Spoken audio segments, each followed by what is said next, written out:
Apreciables hermanos, les doy la más cordial bienvenida a este canal de filosofía, teología y la visión franciscana. Vamos a ver el tema titulado El hombre a la búsqueda de sí mismo y de sentido a su existencia. Existe una realidad: el hombre está perdiendo su libertad e intimidad y sufre la dominación de las cosas que le rodean, del tecnicismo, del Estado, de la información. Se establece una paradoja.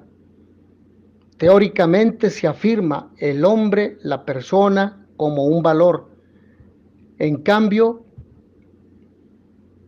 en la práctica es considerado como un medio, no como un fin. Se le reduce a un número, a cosa. Se le trata efectivamente así como a una cosa, a un objeto. Estamos ante la cosificación de la persona, porque es tratada como una simple pieza del engranaje social, como a un simple individuo de la masa, una masa homogénea y despersonalizadora. El hombre actual vive inmerso en una situación cultural que en gran medida viene determinada a nivel mundial por la marcha de la cultura de Occidente. Esta cultura occidental vive hoy un tiempo de profunda e inevitable crisis. Dicha crisis se manifiesta en muy diferentes órdenes, pero tiene su causa en una crisis antropológica que en principio puede resultar aparentemente paradójica. Cuando los avances técnicos permiten un mejor conocimiento del hombre en sus distintos niveles, resulta la paradoja del desconocimiento del orden personal del ser humano. Y esta es la situación ya denunciada por Max Scheler y comentada con agudeza por Martin Heidegger. Sabemos mucho más que en las épocas anteriores acerca del hombre, pero ignoramos más que nunca su verdad. En estos momentos del tercer milenio, el problema esencial del hombre es que se ha convertido para sí mismo en un problema. Esta crisis de identidad en el plano existencial autoconsciente exige una auténtica concepción filosófica del hombre. ¿Quién es? ¿De dónde viene? ¿A dónde va? ¿Cuál es su misión? Y no solo para la tarea educativa, sino también para la tarea de ser hombre, ya que no se puede ser sin cierta medida saberse o conocerse. Quizás lo más grave de toda esta situación es que difícilmente podrá el hombre solucionar estos problemas, porque en la mayoría de los casos no es consciente de los conflictos. La absolutización del poder económico y del poder político conlleva la utilización de la manipulación en sus fines, presentando lo falso como verdadero, lo negativo como positivo, lo bueno, lo malo como bueno, lo degradante como beneficioso o viceversa. El pan y circo de los romanos ha evolucionado a formas muy sutiles y exitosas de manipulación que nos ahorran el esfuerzo y el tiempo de pensar por nosotros mismos. La verdad ya no viene impuesta por la realidad, sino que es algo incluso externo, prefabricado de acuerdo con determinados intereses e introducido tan sutilmente en nuestras vidas y mentes que han pasado a formar parte de nuestra propia e incuestionable realidad.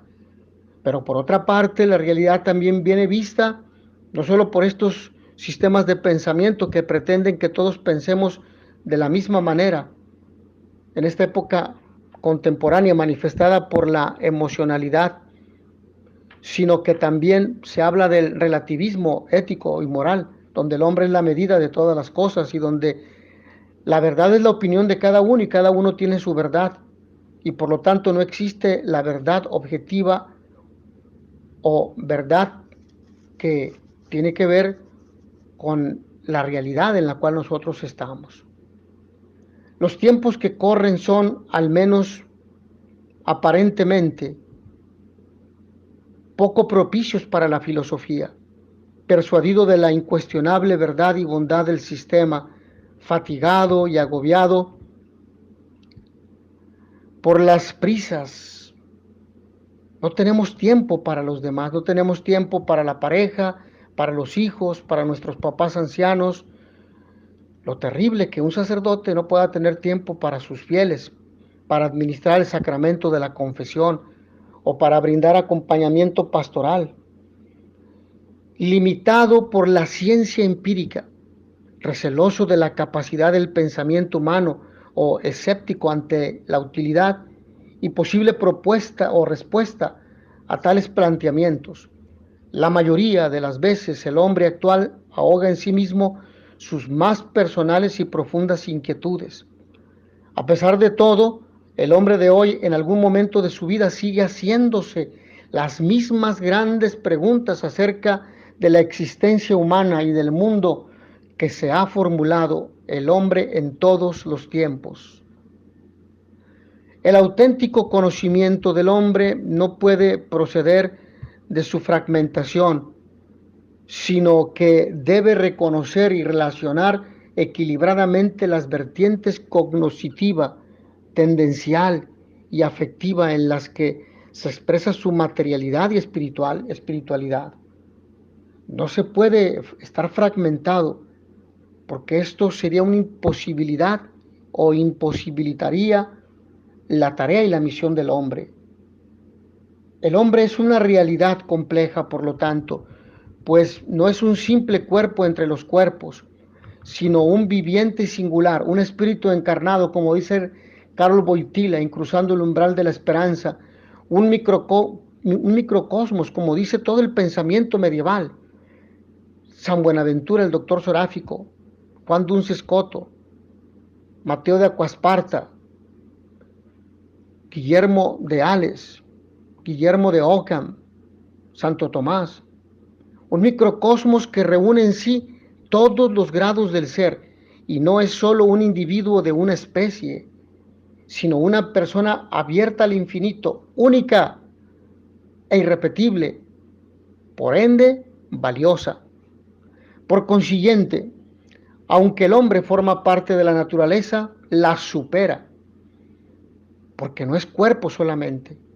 No solo se manifiesta como un microcosmos con todas las cualidades de la materia y de los seres vivos, sino también con la extraña capacidad de conocer el mundo que le rodea y conocerse a sí mismo. El hombre tiende a Dios, es imagen y semejanza, esto desde la perspectiva teológica bíblica del Génesis, como bien lo apunta Javier Picasa. La exterioridad biológica del hombre encierra una interioridad que no puede ser íntegramente conocida o comunicada, y muy probablemente esa deba ser la primera tarea del hombre, conocerse a sí mismo, que es la premisa fundamental ya apuntada por Sócrates, que viene a ser aquello que parte la concepción del pensamiento. Lo fundamental es no conocer el universo externo, sino a sí mismo, tal y como lo postulaba el oráculo de Delfos. Reconocía Sócrates e insistía siglos más tarde San Agustín, reivindicando la connatural capacidad de trascendencia del hombre. Entra en ti mismo, trasciende, porque aquel que te ha creado quiere que estés con él, puesto que en el hombre interior habita la verdad. Nadie se puede trascender a sí mismo, es trascendido por Dios, por el trascendente. El conócete a ti mismo tiene un doble aspecto de significación. Determina un punto de partida metodológico y es al mismo tiempo la meta cognoscitiva a alcanzar. Metodológicamente expresa una llamada hacia la interioridad que está presente en la tradición filosófica occidental y oriental. Así, por ejemplo, la encontramos en los griegos Sócrates y Aristóteles, también en Plotino, quien define la esencia del hombre a partir de su interioridad. Posteriormente, San Agustín construye su filosofía sobre el acto de reflexión del alma sobre sí misma y el mundo interior. Tomás de Aquino también reflexiona sobre esta capacidad del hombre que él denomina reditio completa, es decir, sobre sí mismo. La llamada hacia la interioridad que supone metodológica y cognitivamente el conócete a ti mismo no implica que en el nivel cognoscitivo el hombre quede encerrado en su propia inmanencia, sino que por el contrario es la vía de acceso a la trascendencia. El auténtico significado del conócete a ti mismo es el punto de partida y también la clave para la comprensión más profunda del hombre y de sus diferentes relaciones. Quizás por todo ello, quien va en busca de la espiritualidad pronto descubre que no está explorando algo de allí arriba, sino más bien el más allá existente en el interior. En la medida en que conozcamos mejor al hombre, nos conoceremos más y mejor a nosotros mismos, a la vez que nuestro propio autoconocimiento nos lleva a conocer al hombre en cuanto tal. El autoconocimiento es condición necesaria, aunque no suficiente, para alcanzar una plena y auténtica realización personal. De ahí que el conócete a ti mismo tenga como meta y corolario la exhortación de Píndaro: llega a ser quien eres. Quisiera compartir un punto reflexivo que me parece importante. El hombre se ha apartado de Dios y de la Iglesia, con graves consecuencias. El encuentro con Dios es inevitable. Bien lo dice Joseph Ratzinger en su libro Introducción al Cristianismo, en la página 91 de la edición de Trota, Madrid. Cuando el hombre se encuentra consigo mismo, se encuentra con Dios. Y cuando el hombre se encuentra con Dios, inevitablemente se encuentra consigo mismo. Pero el hombre es quien ha abandonado a Dios y a la Iglesia. La humanidad se ha apartado. Se trata de un fenómeno absolutamente anómalo. Se ha alzado una voz que ha pretendido identificar consigo misma el destino. Ya no se trata del hombre que indaga el misterio, que trata de imaginarse su destino, sino de un hombre que ha osado decir: yo soy ese misterio, yo soy tu destino. Cristo ha dicho: yo soy el camino, la verdad y la vida. Y a partir de este momento el mundo empezó un camino nuevo, avanzando siempre de la luz a la luz. Los hombres han dejado a Dios no por otros dioses, sino por ningún Dios, profesando la razón, el dinero, el poder y lo que llaman vida o raza dialéctica.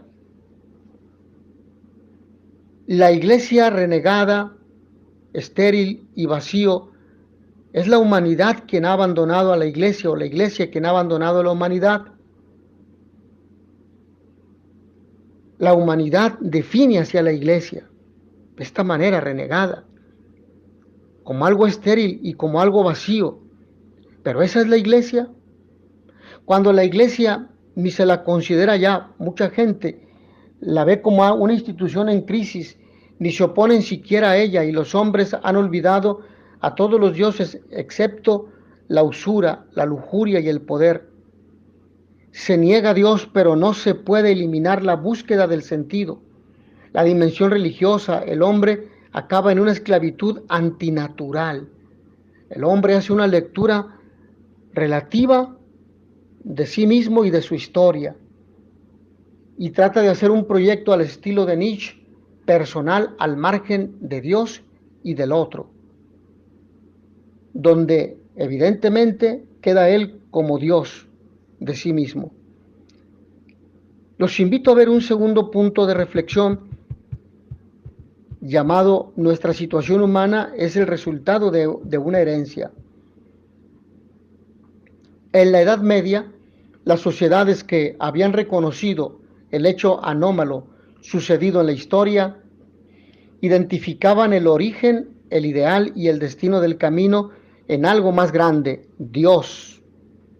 La variedad de los factores que constituyen a la personalidad humana y la humana convivencia estaban llamados a una unidad, asegurando una concepción no fragmentada de la persona y por tanto del cosmos y de la historia.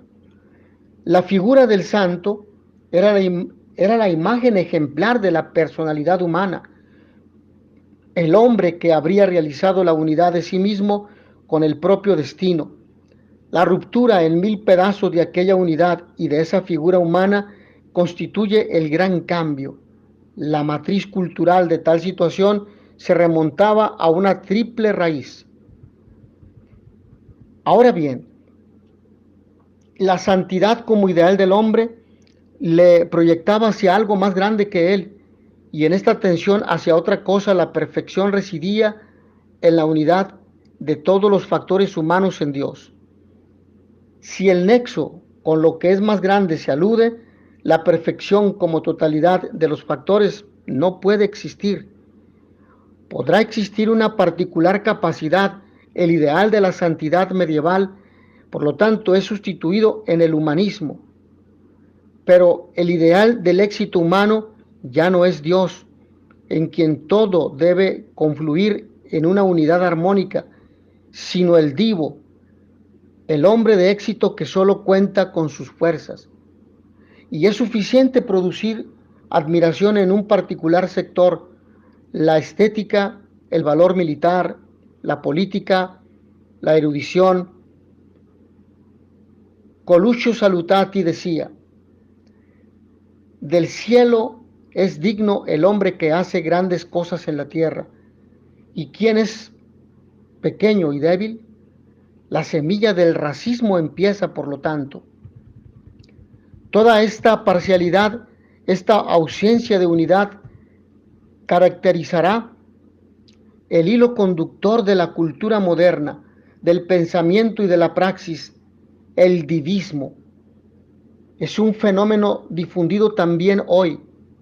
John Dewey, creador de la pedagogía americana, plantea como supremo criterio de la educación la eficiencia social.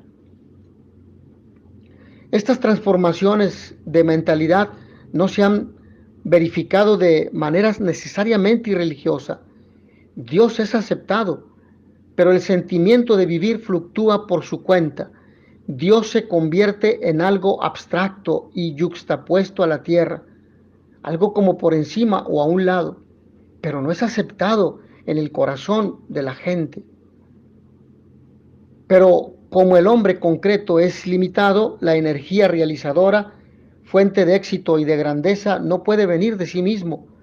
Frente a un Dios alejado, la creatividad última se identifica con la naturaleza, una naturaleza concreta que es sustitución concreta de la divinidad abstracta. Una naturaleza entendida de manera panteísta. Dios está en todo y Dios es todo. Y de ahí la energía que brota de todos los seres vivos, como las plantas, la tierra, la evaporización, la lluvia, al estilo y promovido por la New Age o Nueva Era. Caracterizará a la época del Renacimiento, el renacer de las artes, de la letra, de la literatura y el renacer de un humanismo ateo. Si la naturaleza es el origen de nuestras fortunas, de nuestras energías, todo lo que nace de la naturaleza es un bien. Se define un principio ético nuevo. El hombre actúa bien naturalmente. El impulso, lo espontáneo, el instinto se convierte en el bien. El naturalismo es la nueva ética. Rabelais escribía: haz lo que quieras, porque por naturaleza el hombre está impulsado a realizar actos virtuosos. Pero el error, si interpretado en su propia lógica, muestra el hecho que está obligado a renegar algo. Se olvida la fragilidad, el límite realista de la actual situación del hombre, que la tradición cristiana llama pecado original. Ovidio admitía: Veo lo que es mejor y hago lo peor. Maquiavelo, con cinismo, describía el resultado de este clima. Nosotros somos los hombres más impíos y más inmorales que se pueda imaginar. El Renacimiento comienza una sutil hostilidad hacia el Dios cristiano que puede entrar en contradicción con el impulso de la naturaleza.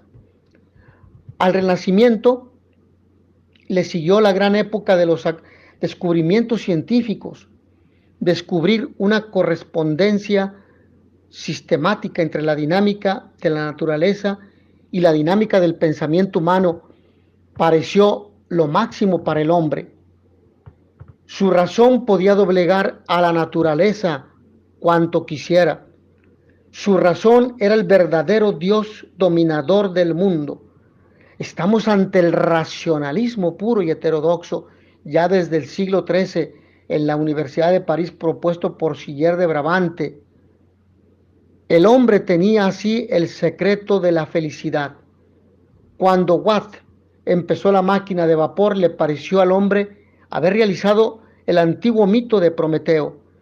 Pero si hubiera robado el fuego a los dioses, o como si les hubiera robado el fuego a los dioses, el hombre creyó ser verdaderamente dueño de sí mismo.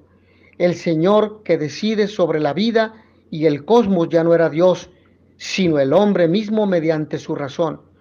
Estamos ante una perspectiva donde el hombre es el centro de todo, porque su fuerza es la razón, y donde Dios no tiene más que ver porque ha quedado desplazado por la versión antropológica racionalista.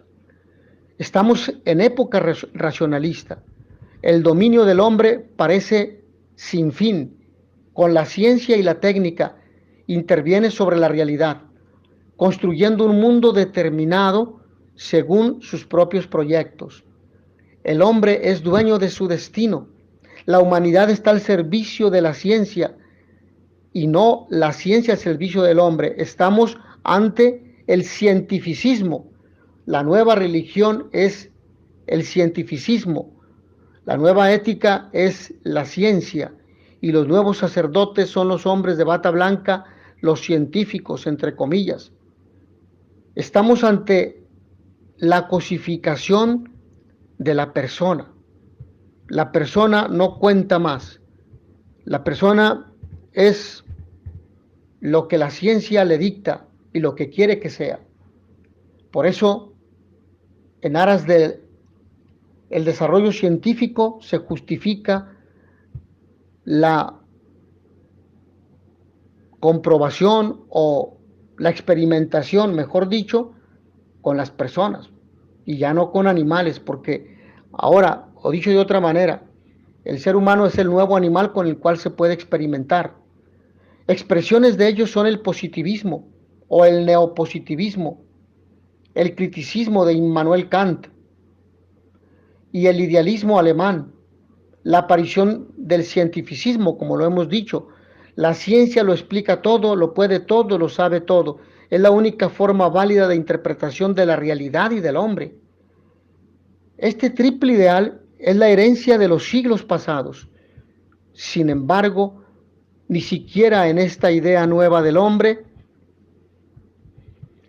entendido en modo autónomo, Dios es necesariamente eliminado.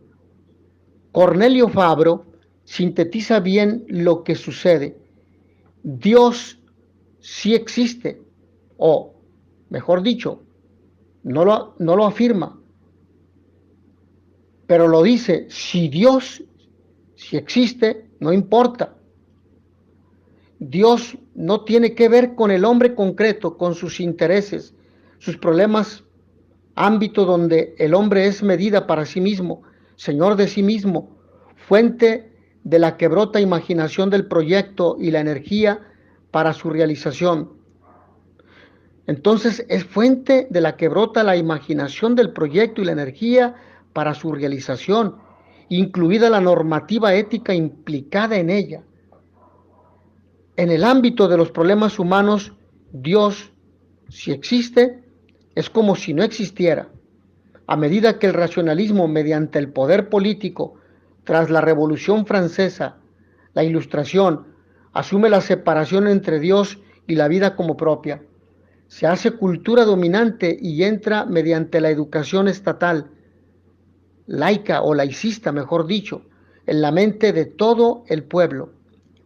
El término que indica esa concepción es laicismo. Es la profesión de que el hombre se pertenece y basta a sí mismo, lo que nos dice Cornelio Fabro.